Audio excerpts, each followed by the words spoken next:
If you are amongst the people who wait for a gust of motivation to lift your butt and get work done, you aren't likely to be exceptional in life. Alright, before somebody writes up a storm on Blue Sky or Twitlonger, let's dive into what you should actually learn to do to get stuff done. Welcome to Your Virtual Identity, a podcast aimed towards VTubers to help them brand build, help them with their content, and educate them in the matters of the future and the now. I am your host, Dog, and let's get this started. If you felt called out by the intro of this episode, you should be paying extra attention. What motivates you in the first place might seem fickle and elusive in nature. Every day starting up in a way that makes you feel different about the tasks you have to commit in them. Let's be fair, if you were to look at it from a wider picture frame, postponing your project because it's raining outside is ridiculous. If it shouldn't impact the quality of your work, why do that? Someone working in construction or on a boat might have real reasons to delay, but if you're indoor in an office or just at home, that little bit of rain realistically has no impact on your work. It can impact your emotions and the way other people feel, but to your computer, there's nothing really different. Your YouTube video can be worked on and released despite the fact that it rains. If you keep on relying on those gusts of motivation to get you where you want to be, you'll probably forget the days it rained and just see that your progress isn't as far as you would like it and that it will weigh on your conscience. So let's dive into the different types of motivation. Intrinsic motivation and extrinsic motivation. Intrinsic motivation consists of seeking out novelty and challenges to extend and exercise one's capacity to explore and to learn. These internal behavior are about your very own desires. I can find it quite easy to keep working on something technical because I perceive it as a puzzle in which I can use my logic to its full capacity. It helps me grow my expertise, explore territories I might have not stumbled upon, and is about something I enjoy. It aligns with my values and make me feel good about myself because of things that I internally believe in. However, these can be tarnished by extrinsic motivators. When it comes to them, it's to obtain something tangible, such as obtaining money or specific rewards, to avoid an unfavorable outcome, or to achieve a specific goal that will be recognized by others. A lot of people are extrinsically motivated. They work a job they don't like to obtain money to allow themselves to keep living within society at the height they have set their own standards of living. They work under pressure of impending deadlines, fearing losing said job or getting their bonuses cut at the end of the year, and climb the employment ladder to get a title of manager despite not really caring that much about the job, but their parents value that position more than a software developer.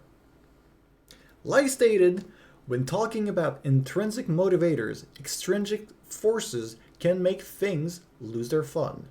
If you were enjoying making art for people and suddenly you get paid for them and turn your whole career as a freelance artist, you might see that passion slowly dwindle down as the flame fades into dust, leaving nothing to indicate that it was once there. Extrinsic motivators very much can lead you to burnout. Unlike the Burnout franchise, actual professional burnout sucks. If we were to pick up a path of the artists taking on commissions, they will be under deadlines. Money will set a price tag on their skill and productivity. They might be judged by their family members telling them that art is not a real job and that they should have kept working in that call center because at least it was safe. They will lose a sense of being in control of their own creativity and in due time will start to hate it. I know what that feels like. When it comes to that subject, a lot of people tell around the world to follow your passion. That much is true, but monetizing them will leave that part to become vulnerable. If you don't inherently love the game of business and growing your empire of creation, keeping that part of you safe might not be a terrible idea. You should aspire to be happy, not to be rich and miserable. And if you don't see yourself as a Sisyphus, Pushing that rope up a hill and grinding at your craft might not feel like a life you'd want to live. I see myself happy fighting up that hill to get on that journey. Being successful at content creation as a VTuber is not going to be easy. You'll have your own rocks to push. But if you stick around here long enough, I hope that I can equip you with a proper pair of shoes. You might begin to wonder what you can do about it. How to act despite motivation running low. There might be ways that you can channel some of that willpower to show up. Visualization with things like a vision board full of images of what you wish to achieve and become can be a good way to stay mentally on track. Not everything has to be gritted through despite you knowing it has to be done. If you find yourself forgetting why you wanted to do the thing you do, it becomes hard to believe that your actions are used to the best of their capacities. If this becomes the case, make sure that you plan a moment in time to analyze on your weekly action. If, for example, ASMR content is no longer what you believe your content should be about, even if it does make money, if it makes you feel miserable and feel like a sellout, you probably should consider cutting it out. You should only try to go for your goals that make you feel good in the long run, unless an urgent need has to be taken care of. I don't know a lot of people that plan to work retail for their entire lifetime, unless it maps out into their long-term goals. Make commitments to getting each task you have done. Setting a time block to produce a task can help you focus more on the task at hand. Despite the beginning 5 minutes to be quite difficult, once you get past that, you're likely to enter a thing called the flow state. During that period of time, you should remain undisturbed of other tasks. You will see that time passes by quite fast and your productivity will be increased because you'll be invested into the task at hand. You know when someone zones out while they're doing a task and they just forget to eat? They've been in flow state. Unless it was for a task that does not make them progress towards a desirable goal, flow state is quite good because doing the task becomes its own reward at that moment.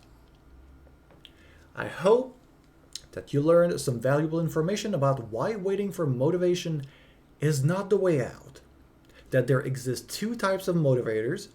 You can hone more on to understand what makes you want to do a task and how to properly equip yourself to prevent burnout and how to act despite low motivation. It was your host, Dog, and I'll see you out there, Wanderers. Do consider joining the Discord to be part of a great community of other people on this journey to make sure that you do more of what you love, and share this podcast with other VTuber friends so that we can all grow together more informed.